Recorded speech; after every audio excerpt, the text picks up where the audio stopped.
Assalamu alaikum students, how are you all? I hope that you will be fine. Welcome to my YouTube channel The Hope 786. Please subscribe my channel and click the bell icon so that you can watch my next video. जी students, आज जो lecture मैं देने जा रहा हूँ वो grammar का टेंस का जो सिंपल प्रेजेंट टेंस है, प्रेजेंट इंडेफिनिट टेंस, उसका फर्स्ट लेक्चर है। तो I hope you people will be enjoyed as well. तो स्टार्ट करते हैं जी एक नए तरीके के साथ। सबसे पहले मैं आपको बताऊंगा प्रेजेंट इंडेफिनिट टेंस, इसको सिंपल टेंस भी बोलते हैं। उर्दू में पहचान इसकी क्या है जी? ऐसे फ़िक्रात जिनके आखिर पर ता है, ती है, ते हैं वगैरह आता हो, उसको क्या बोलते हैं जी? प्रेजेंट इंडेफिनिट सिंपल टेंस बोलते हैं जी। अच्छा, सबसे पहले जो एक ज़रूरी चीज़ मैं स्टूडेंट्स आपको बताता जाऊँ, ये यहाँ पे मैंने कुछ चीज़ें लिखी हैं, मतलब समझ लें कि इन सब का ये निचोड़ है आइडेंटिटी। अब आइडेंटिटी क्या है जी? निशानदेही किसी भी चीज़ की जब आपने निशानदेही या बताना होता है तो ये उर्दू में पहचान इसकी। फिर उसके बाद हेल्पिंग वर्ब। अब इसमें हेल्पिंग वर्ब कौन सा यूज़ होता है? इसमें हेल्पिंग वर्ब कोई नहीं यूज़ होता, इसलिए नील। Verb mean action. अब एक्शन कौन सा है जी? वर्ब एस का इजाफा होता है फर्स्ट फॉर्म के साथ। सिंगुलर पर्सन पर नाउन कौन से हैं और प्लूरल कौन से हैं? जैसे ही, शी, इट सिंगुलर हैं, आई, वी, यू, दे प्लूरल है जी। अच्छा जी, इसका इंग्लिश में जो फार्मूला है जो ड्राइव किया है, किस तरह फार्मूला बनाते हैं जी? सबसे पहले सब्जेक्ट जिस पे जो काम करने वाला है, वर्ब मीन एक्शन, उसके फर्स्ट फॉर्म के साथ एस का इजाफा जी, और उसके बाद ऑब्जेक्ट। ठीक है। अच्छा, यहाँ पे सबसे पहले मैं एग्जांपल देने से पहले एक ज़रूरी बात आपको बताना चाहूँगा जो मैंने थोड़ी सी नीचे लिख दी है कि यूज़ ऑफ एस का यूज़ कहाँ पे होता है, किन किन अल्फाज के साथ होता है? जैसे ओ वर्ड है जी, X, SH, SS, CH, S, there are 6 words.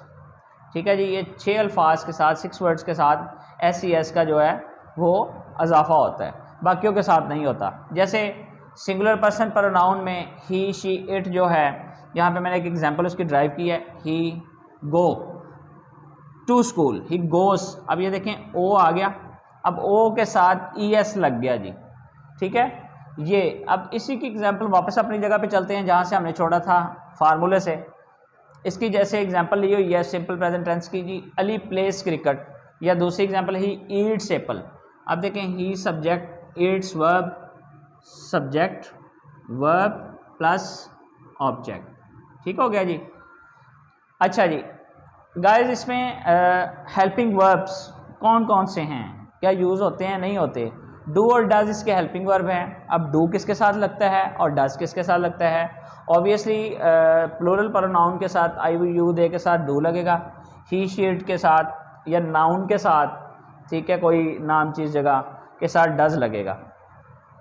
अच्छा, इन अल्फाज का हम नेगेटिव कैसे बनाएंगे और इंटेरोगेटिव कैसे बनाएंगे और नेगेटिव प्लस इंटेरोगेटिव सेंटेंस कैसे बनाएंगे, ये भी आज हम देखेंगे।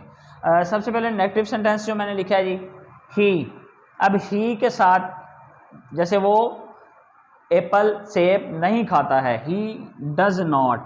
अब डज नॉट आ गया, डज जो है वो हमारा हेल्पिंग वर्ब आ गया, नॉट ईट एप्पल। ठीक है, तो उसने वो एप्पल नहीं खाता है। अब इंटेरोगेटिव पे हम आ जाए। अब इंटेरोगेटिव में क्या होता है कि डू और डज को उठा के सब्जेक्ट से पहले ले आते हैं और एंड पे साइन ऑफ इंटेरोगेशन आ जाता है। ठीक है जी। डज क्योंकि सिंगुलर है तो डज का इस्तेमाल मैं करूँगा। डज ही ईट एप्पल, क्या वो एप्पल खाता है? अब नेगेटिव और इंटेरोगेटिव सेंटेंस अगर लिखना हो तो किस तरह लिखेंगे जी? डज ही सबसे पहले डज उसी तरह लगाया जाएगा, ही सब्जेक्ट। अब यहाँ पे अकेला नॉट लगेगा क्योंकि डज को उठा के तो हमने स्टार्ट पे ले आए थे। ईट एप्पल, क्या वो एप्पल सेब नहीं खाता है? तो ये आज का हमारा पहला जो टेंस था सिंपल प्रेजेंट टेंस। ठीक है जी, ये इसका मैंने लेक्चर दिया है, तो I hope that you people are enjoying as well. और उम्मीद है आपको मेरा आज की भी वीडियो पसंद आई होगी। किसी ने कोई कमेंट बॉक्स में कोई क्वेश्चन पूछना है तो वो पूछ सकता है। स्टूडेंट नेक्स्ट वीडियो के साथ इंशाल्लाह जल्द मिलेंगे, जिसमें दूसरा टेंस और इसके साथ साथ आपको बताता चलूँ कि अब जो है ना ग्रामर पे थोड़े से लेक्चर होंगे। पहले बीए की इंग्लिश थर्ड ईयर पे लेक्चर होते रहे, अब ग्रामर पे थोड़े से लेक्चर होंगे। इसके बाद जो है मैं पार्ट्स ऑफ स्पीच पे 1-2 लेक्चर करूँगा, फिर टेंस पे आएंगे, इस तरह करके मूव करते जाएंगे जी। Thank you very much.